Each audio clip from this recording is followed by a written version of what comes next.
आप सभी को नमस्कार। क्या आपने कभी सोचा है कि हमारे प्राचीन युग में टेक्निकल कैलकुलेशंस कैसे किए जाते थे? आज हम एक ऐसे रहस्यमय यंत्र के बारे में चर्चा करेंगे जो हमें एक समय यूनानी गणित और खगोल विज्ञान की दुनिया में ले जाता है। तो चलिए इस अद्भुत यात्रा में साथ चले। आप सोच रहे होंगे कि इस डिवाइस का नाम एंटीकेथेरा मैकेनिज्म क्यों? दोस्तों, ऐसे कहा जाता है कि यह डिवाइस एंटीकेथेरा आइलैंड के किनारे मिला, इसलिए इस डिवाइस को नाम दिया गया एंटीकेथेरा मैकेनिज्म। दोस्तों, 1900 में एक बार मेडिटेरियन सागर की गहराई में एक छोटे से ग्रीक द्वीप एंटीकेथेरा पर एक अद्भुत खोज हुई। वहां के फिशरमैन और स्पंज डाइवर्स ने एक गुमशुदा यूनानी गैली का पता लगाया। जब वे गैली के अंदर पहुंचे तो उन्हें वहां विभिन्न प्रकार की वस्तुएं मिली, जिनमें मार्बल, पोट्री और एक जटिल ब्रॉन्ज की वस्तु भी मिली। लेकिन सबसे अद्भुत था वह जटिल यंत्र। इन वस्तुओं को एथेंस के राष्ट्रीय पुरातात्विक संग्रहालय में रखा गया। 1955 में एक उत्सुक वैज्ञानिक ने यंत्र को साफ करने का निर्णय लिया। जब यंत्र को खोला गया तो सचमुच वह एक यंत्र ही था। इस यंत्र की गुणवत्ता और जटिलता ने उन्हें हैरान कर दिया था। इससे स्पष्ट होता है कि हेलेनिस्टिक काल में हमारे अज्ञात पूर्वजों के अस्तित्व के साथ अत्यंत उत्कृष्ट वैज्ञानिक ज्ञान का संबंध था। यह खोज हमें सोचने पर मजबूर करती है कि हमारे प्राचीन यूनानी सम्राटों ने कितना उन्नत वैज्ञानिक ज्ञान विकसित किया होगा। एंटीकेथेरा मैकेनिज्म फ्रेम और प्लेटों द्वारा बने बॉक्स में गियर व्हील का एक मैकेनिज्म था।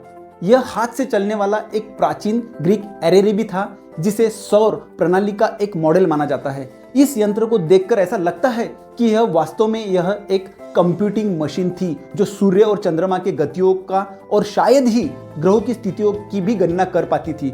यह स्पष्ट नहीं है कि यह सब कैसे करता था, लेकिन अब तक के सबूत बताते हैं कि यह सभी अन्य ग्रह के मॉडल से बहुत अलग था। इसलिए इसे एक एनालॉग कंप्यूटर के उदाहरण के रूप में भी देखा जाता है। यह यंत्र कांस्य की शीटों से बना था, यानी ब्रॉन्ज की प्लेट से बना था, जिसका आकार एक जूते के डिब्बे जैसा था। इस यंत्र की ऊपरी सतह पर कुछ यूनानी शब्द लिखे मिलते हैं जो इसके ज्योतिषीय उपयोग को स्पष्ट करते हैं। इस यंत्र की स्पेशलिटी और इसमें उपयोग किए गए कॉम्प्लेक्स पार्ट्स का लेवल इतने ऊंचे दर्जे का है कि जो हमारी 14वीं शताब्दी की खगोलीय घड़ियों की बराबरी करता है।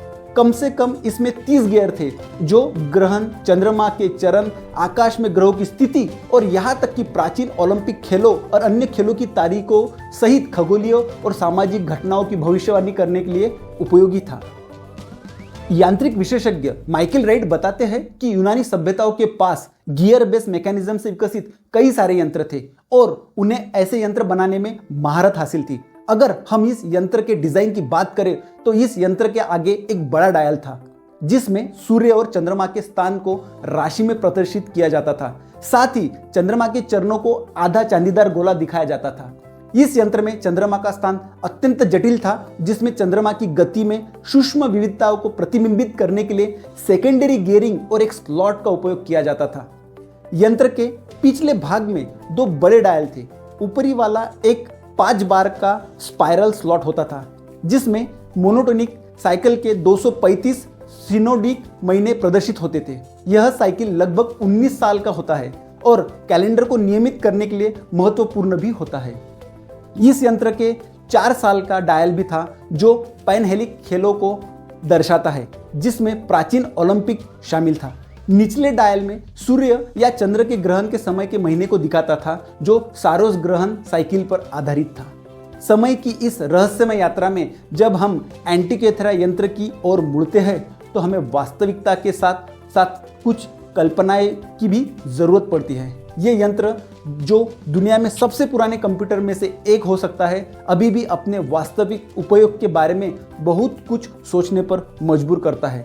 यह अद्वितीय यंत्र जिसके बारे में हम अभी खोज रहे हैं, अपनी गियरों के नवाबी ढंग और आकर्षक डिजाइन से हमें अचंभित करता है।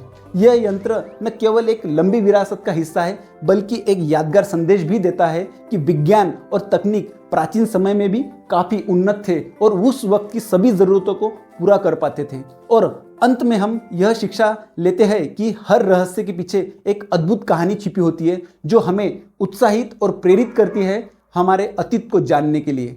आशा करता हूँ आपको यह वीडियो पसंद आई हो। धन्यवाद।